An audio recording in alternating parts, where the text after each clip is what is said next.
Hey there, viewers and listeners. Welcome back to another podcast episode of Libation Nation, your new favorite source on the latest stories and social news about all things beer, whiskey, and spirits.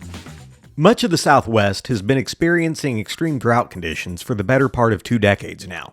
In fact, the U.S. Bureau of Reclamation has declared a water shortage in Lake Mead and Lake Powell of the Colorado River for the first time in recorded history.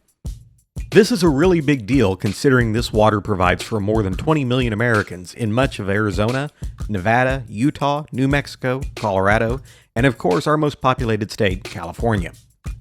Overall, the United States doesn't have a water supply problem, but rather a water distribution one. But this fact doesn't help our western states in the short term, and they need solutions now.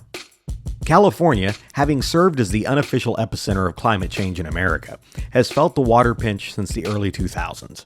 Between being the largest populated state in the country, lack of new reservoir creation or revamping of existing water supply infrastructures, very high energy demands, and poorly regulated public congestion matters, California has found itself in the perfect storm of an unmitigated megadrought disaster. Don't misunderstand. Much of California's predicament isn't entirely their fault. Climate change is a global event. Be that as it may, California also has a long and notorious history of reactive versus proactive approaches when it comes to governing itself well in an ever-changing environment. Until recently, it's been a lot of talk without the walk. So what does a megadrought mean for the future of California? Or to put it another way, what does the outlook of the craft brewery capital of the world look like for the coming decade or two? California has by far the most craft breweries than any other state. Some estimates put the number somewhere shy of 1,000 breweries, more than double than its closest rivaling states.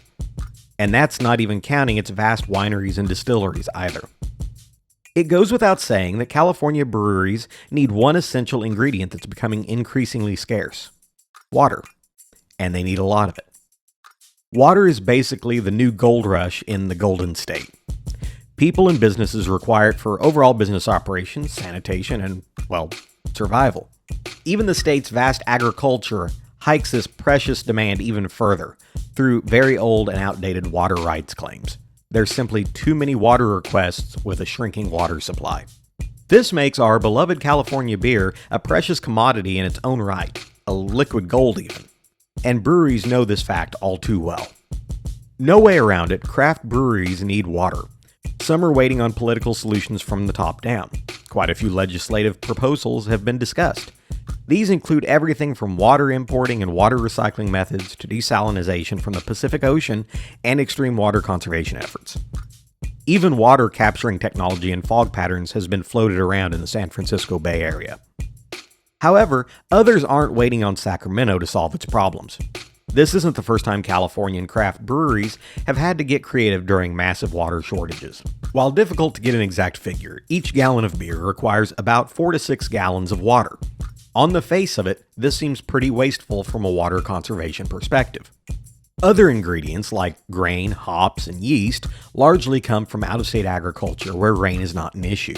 This means water is really the only major local ingredient required for California breweries to continue brewing their IPAs, stouts, porters, lagers, etc.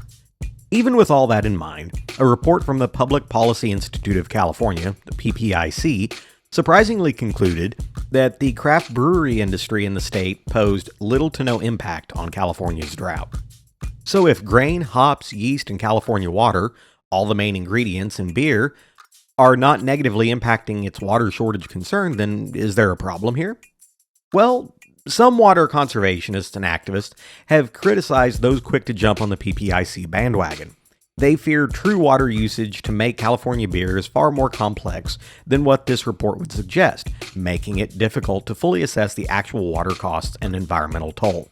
Either way, these are just some of the reasons that breweries are taking matters into their own hands. Waiting on state government action could leave too much to chance, and possibly too little help in the end. California breweries have gotten creative though. Meticulous water tracking, new wastewater treatment systems, drilling their own wells, and even enhanced technologies are just some of the unique innovations they've already started implementing into the current batch production and overall operations. with most already reporting positive results and cost saving in some circumstances. Does this mean that we all have to cut back on our favorite Golden State produced suds? Nope, not at all. It would seem California's amazing craft brewery scene is safe for now. Let Sacramento and Washington, D.C. hash it out. We can all play a role in reducing our carbon footprint, but this is going to require policies on a grander scale, unfortunately. In the meantime, let's continue enjoying delicious brews from the beachside coastline all the way to the top of the Sierra Nevada mountains. Cheers to California beers. Next episode, we'll be covering Samuel Adams' not-so-legal new beer batch. Until then, take care, Libation Nation.